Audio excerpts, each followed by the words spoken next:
이번 주간에는 사순절 마지막 주간입니다. 사순절 마지막 주간이 지나면 우리는 다음 주는 종려 주일로 맞이하게 될 것입니다. 사순절 마지막 주간에 오늘 준비한 말씀은 무엇이냐면 우리 주님께서 베다니로 올라가셨다는 것입니다. 베다니로 올라가셨다는 것은 무슨 말씀이냐면 예루살렘에 가까워졌다는 말씀이죠. 오늘 이야기는 예루살렘으로 승리의 입성을 하시기 하루 전의 이야기입니다. 여러분 기억하시죠? 나사로가 무덤에서 죽은 지 나흘 만에 살아 부활한 이 이야기의 주인공은 누구죠? 그렇습니다. 놀라운 대답이 나왔습니다. 우리는 나사로 이야기의 주인공은 나사로라고 생각합니다.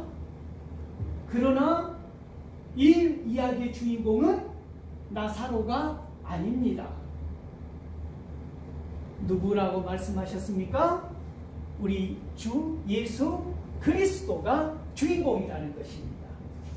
여러분 유명한 영화 중에 배너라는 영화가 있습니다. 배너. 여러분 다 보셨을 것입니다. 하도 유명한 영화이기 때문에. 이 배너에서의 주인공은 누구죠? 우리는 배너라고 말할 수가 있는데 이 영화를 보면 주인공이 배너가 아닙니다. 누구냐면 예수 그리스도입니다. 배너라는 영화 속에서 마치 시실과 나실처럼 예수 그리스도는 여러 번 등장합니다. 우리가 배너에 흠뻑 빠져서 배너만 보이는데 그렇지 않습니다. 이 영화 감독은 놀랍게도 사이사이에 예수 그리스도를 끼워 넣었다는 것이죠. 이 배너의 주인공은 누구라는 얘기입니까? 예수 그리스도라고 하는 사실을 기억하십시오. 내 인생의 주인공은 누구입니까? 내 인생, 그러니까 내 인생 주인공은 나야라고 할 수 있는데 내 인생의 주인공은 내가 아닙니다. 내 삶의 주인공은 누구라는 것입니까?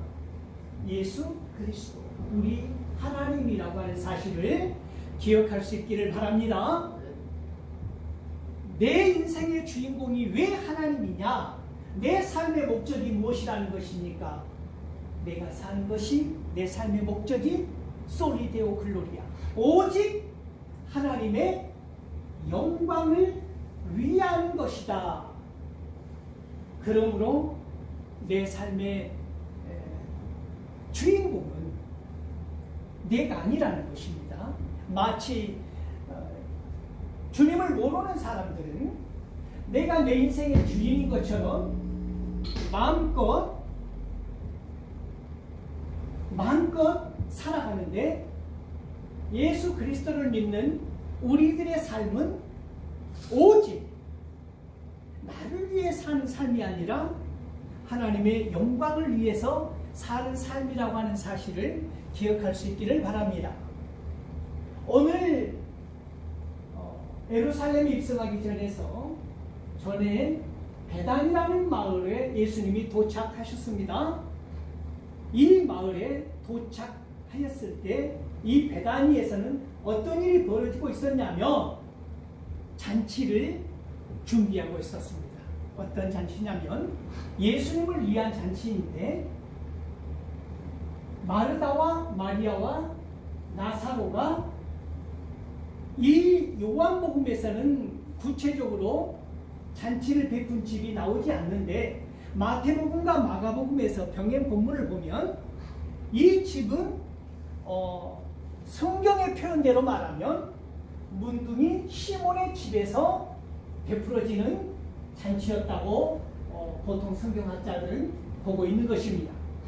여기에서 이제 마르다와 마리아가 잔치를 함께 베풀었다고 하는 것은 죽은 나사로를 살리신 누구를 위한 잔치였겠습니까? 주님을 위한 잔치였다는 것이지요. 여기서도 마찬가지 마르다는 분주하게 일을 합니다. 이 자리에 죽었던 그러나 다시 살아난 나사로도 예수님과 함께 이 잔치에 참여한 것입니다. 그런데 놀라운 것은 향유 옥합을, 그 소중한 향유 옥합을 길이길이 보관하였던 마리아가 오늘 본문에 보면 어떻게 한 것입니까? 깨뜨린 겁니다. 옥합을 깨뜨려서 예수님 발에 부어드렸다, 도유했다라고 이제 표현하는데, 마가복음과 마태복음을 병행본문을 살펴보면 요한복음은 발에다 부었다고 하지만 마태복음과 마가복음은 어디에다 부었다고 하는 거예요? 그렇습니다. 머리에 부었다고 하는 것입니다.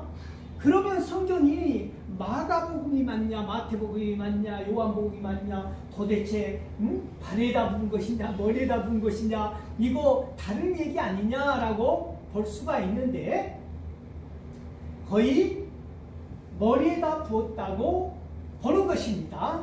그런데 요한은 왜 발에다 부었다고 하느냐? 향유 옥합 한 근이니까 얼마나 많았겠어요. 한 근을 머리에다 부었을 때 그 향유가 철철철 풍성하게 흘러내렸다는 것입니다. 마가와 마태의 관점, 마가와 마태의 시선은 어디를 본 것입니까? 예수님 머리로부터 보았다는 것이지요. 그러나 요한의 관점은 어디를 집중해서 본 거예요? 그렇습니다. 예수 그리스도의 발을 먼저 집중해서 본 차이라는 것입니다. 아시겠지요? 그러니까 머리가 맞다, 발이 맞다, 이거 의미 없는 논쟁으로 시간을 허비할 필요는 없다는 것입니다. 요한이 왜 예수님의 발에 집중하였느냐는 것은 이게 중요한 것입니다. 무엇이냐면, 발이라고 하면 어때요? 우리가 가장 귀히 여기지 않는 곳이 발 아닙니까? 어떻게 보면 가장 고생하고 수고한 발인데, 어찌 보면 가장 중요한 발인데, 우리는 발가락을, 발톱을 낮고 천한 곳에 비유할 때 쓰잖아요. 네, 이 가장 낮은 발을, 예수님의 발을 마리아가 향유를 붓는 것으로만 끝난 것이 아니라 어쨌다는 거죠? 마리아의 머리카락으로 무슨 행동을 했습니까? 예수님의 발을 닦았다 라고 하는 것에 집중하고 있는 것이지요. 요한은 예수님의, 사람들의 그 더러운 발과 우리 가장 위에 있는 머리카락을 대비시켜 놓은 거란 말입니다. 무슨 말씀입니까? 우리의 겸손함. 마리아를 통하여서 요한은 우리에게 무엇을 요구하는 것입니까? 예수님의 발에 엎드려 있는 마리아의 신앙과 마리아의 겸손함을 오늘 이 사순절 마지막 주간에 우리에게 요구하고 있다고 하는 사실을 기억할 수 있기를 바랍니다. 아낌없이 마리아는 예수님께 드린 것입니다. 이 가룟 유다가 이 장면을 보고 붕괴합니다. 정신이 없는 나는 이것을 팔아서 가난한 사람에게 준다면 이걸 300데나리온이 넘는다. 이거면 엄청난 사람들에게, 그 가난에 찌든 사람들에게 도움을 줄 수 있다. 그런데 너는 이 향유를 허비했다. 사랑의 낭비라고 하는 것이 헛되냐라고 묻고 싶은 것입니다. 사랑의 낭비라고 하는 것이지. 마리아의 섬김은, 마리아의 사랑은 낭비인데 이것이 헛된 낭비가 아니라 무엇이라는 것입니까? 사랑의 낭비다라고 하는 것이죠. 300데나리온이라고 하면 엄청난 것입니다. 그 당시 노동자가 1년 동안 모아야 하는 금액이니까 상당한 것이죠. 그런데 가룟 유다의 말을 들으면 얼핏 옳은 것 같다는 것이지요. 얼마나 정의로운 말처럼 들려요. 이런 식으로 우리들이 이 세상을 살아갈 때 우리들 귓가에 이런 말을 조장하고 선포하고 강조하고 외치는 사람들이 의외로 많다는 것입니다. 가난한 사람들에게 해야지 뭐 하고 있느냐. 그런데 정작 본인은 그걸 해요, 안 해요? 하지 않더라는 것이지요. 선동만 하는 거예요. 마치 주 예수를 믿으라 하면서 본인은 올바로 믿지 않은 것처럼 다른 사람들의 잘못과 실수를 눈 감아주지 아니하고 책망하고 헐뜯고 하면서 정작 본인은 온갖 허물 가운데 있는 사람들, 가룟 유다가 그렇다는 것입니다. 그러면서 마리아를 탓하는 것이지. 뭘 했다는 거예요? 헛되게 낭비했다는 것이지. 왜 헛된 낭비? 왜 그 향유옥합을 깨뜨려서 버려버리느냐? 이렇게 낭비하느냐? 헛된 낭비를 하느냐? 그런데 이때 예수님께서 그러지 말라.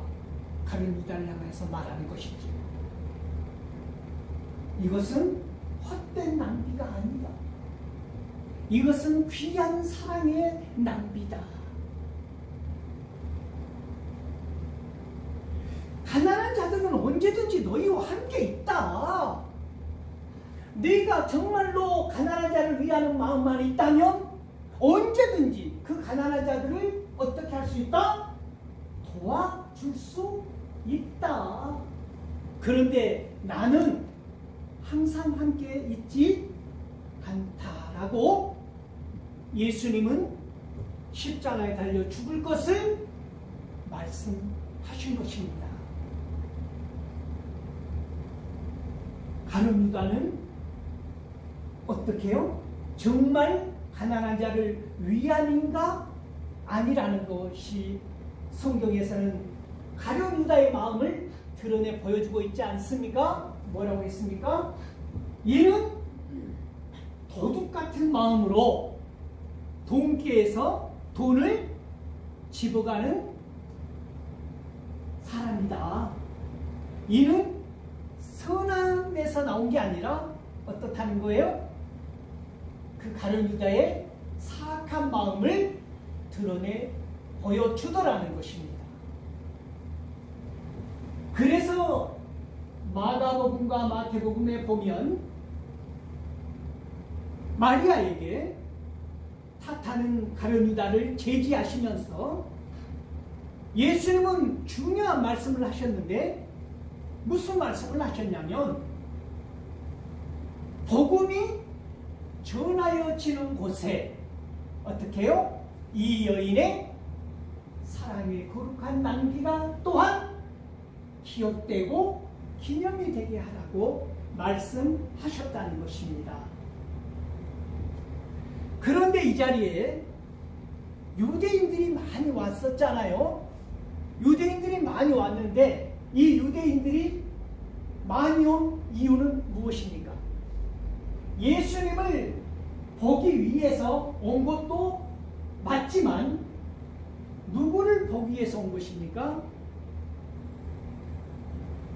죽은 나사로를 보고 싶어서 온 것입니다. 나사로가 죽었다는데 4일이 지났는데 예수 그리스도께서 이 죽은 나사로를, 죽어서 냄새나는 나사로를, 무덤 속에 있는 나사로를, 썩어서 냄새가 나기 시작한 나사로를 살려냈다라고 하는 소리를 들은 유대인들이 누구를 보기 위해서? 그렇게 살린 예수와 그렇게 살아난 나사로를 보기 위해서 이 베다니에 몰려왔다고 하는 것이지. 자, 이 장면을 한번 생각해 보십시오. 예수 그리스도를 죽이려고 했던 유대 종교 지도자들에게 예수 그리스도를 보기 위해서 몰려들었다고 하는 사실은 무엇을 의미하겠어요? 우리가 예수 그리스도를 죽여야겠다라고 결정하는 그 결정을 더욱 강하고 완고하게 할 뿐이었다는 것이지요. 그런데 더군다나 수많은 사람들이 이제 이렇게 물결처럼 예수 그리스도를 향하여 쏠려가고 있는데 이 물줄기를 아무리 돌려도 이제는 더 이상 돌릴 수 없다라고 생각되는 지점에서 그들은 나사로를 포함해서 예수 그리스도를 죽여야겠다라고 생각하는 것입니다. 여러분, 홍수가 나고 둑이 무너지는 거 실제로 보신 적 없으시죠? 서서히 처음에 약간의 둑이 무너질 때는 가능해요. 막을 수가 있어요. 근데 이것을 우리가 발견을 하지 못하면 그 시점을 골든타임, 이걸 막아야 할 타임을 놓친다면 어떻게 되는 거죠? 그 물줄기는 거침없이 마치 원래 그 물줄기가 있었던 것처럼 쓸려가고 말잖아요. 모든 걸 다 쓸어버리잖아요. 그래서 때로는 불보다 물이 더 무섭다는 말은 뭐냐면, 불은 잔재라도 남지만 물은 어때요? 그대로 쓸려가 버려서 아무 흔적도 없이 되어버리는 이런 물줄기처럼, 자, 그들이 지금까지 쌓아놓은 모든 정체성, 모든 아이덴티티, 그들의 정체성, 그들의 소유권, 그들의 모든 능력, 모든 영향력, 지배력, 이런 모든 것들이 누구로 인해서? 예수 그리스도 그 한 사람에 의해서 모든 것이 다 쓸려가버리게 된 그 지점에서 두려웠던 것입니다.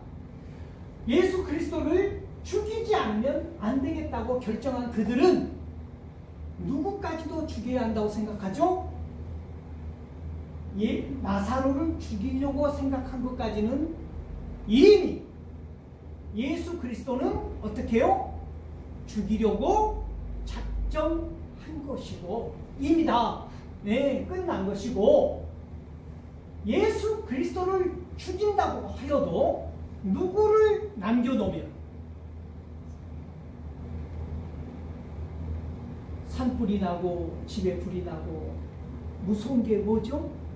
불씨를 남겨놓는 건 무서운 거예요. 불씨가 또 다시 큰 불이 되기 때문이죠. 이 나사로를 살려놓는다는 것은 죽음 가운데서 살아난 예수 그리스도의 역사로 인하여 그 물줄기를 되돌릴 수 없다고 생각하는 것이죠. 그래서 나사로 때문에, 우리 오늘 성경 본문에 가면 나사로 때문에 유대인들이 예수 그리스도를 믿는 사람들이 어떠했다고 나오지요? 많았다라고 나오잖아요. 그렇기 때문에 이 예수 그리스도의 기적의 역사의 산물인 나사로까지도 죽여야 그들은 뒤끝이 없다라고 생각한 거죠. 이렇게 우리 인간은 어리석은 거죠. 그 물줄기를 감히, 역사의 물줄기를, 하나님의 뜻을, 하나님의 계획을, 하나님의 생각을 어떻게 할 수 있다고 생각한 거예요. 내 머리로, 내 지식으로, 내 상식으로, 내 믿음 없는 그 무모함으로 말미암아 바꿀 수 있다고 감히 생각하는 어리석은 인간들이라고 하는 것이지. 오늘 성경은 나사로 때문에 믿는 사람들이 많았다고 말하고 있습니다. 오늘 성경 본문을 읽으면서 제가 제목이 뭐라고 말씀드렸죠? 오늘 제목이 그리고 또 하나는 나 때문에 나사로 때문에 많은 유대인들이 예수 그리스도를 믿었던 것처럼 나 때문에 누군가 예수 그리스도를 믿으려고 하는 문턱에서 좌절한 사람은 없는가? 나 때문에 하나님으로부터 멀어져 간 사람은 없는가? 나 때문에 오히려 교회를 떠난 사람은 없는가? 그러나 나 때문에 예수 그리스도를 믿고 나 때문에 복을 얻고 나 때문에 누군가를 전도하고 나 때문에 이 사람에게 하나님의 역사를 알리야. 나 때문에 누군가 믿음이 깊어지고 나 때문에 누군가 감사가 넘치고 나 때문에 하나님을 찬양하게 되고 찬미하게 되고 나 때문에 신앙생활이 즐겁고 행복하다면